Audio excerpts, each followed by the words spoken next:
జై శ్రీమన్నారాయణ. జ్యోతిష్య శాస్త్రంలో యోగాల గురించి చెప్పబడింది. యోగం, ప్రతి వ్యక్తికి యోగం అనేది ఉంటుంది. అది అదృష్టం అనుకోవచ్చు. యోగము అనే శబ్దం చాలా సందర్భాల్లో ఈ జ్యోతిష్య శాస్త్రంలో కనిపిస్తుంది. యోగం అంటే కలయిక. యోగ శాస్త్రంలో యోగాన్ని గురించి చెప్పేటప్పుడు మనస్సు యొక్క పరమాత్మ యొక్క సంయోగాన్ని యోగంగా పరిగణించారు. భగవద్గీతలో యోగ శబ్దం కూడా కనిపిస్తుంది. భక్తి యోగ, కర్మయోగ, జ్ఞాన యోగ గురించి ప్రస్తావించారు. అయితే జ్యోతిష శాస్త్రంలో యోగాలు అనేక రకాలుగా ఉంటాయి.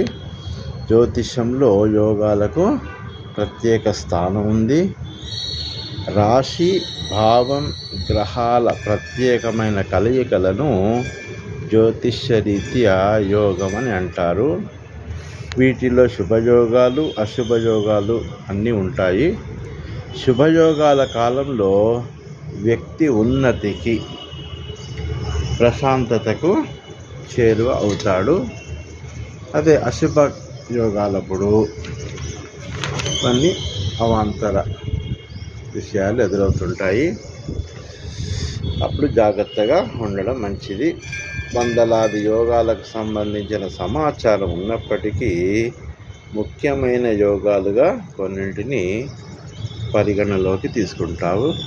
ఒక్కొక్క యోగం గురించి రేపటి వీడియోలో చర్చించుకుందాం. జై శ్రీమన్నారాయణ. రాచకొండ రామాచార్యులు, జ్యోతిష్యులు, శ్రీ వైష్ణవ పాంచరాత్ర ఆగమ పురోహితులు.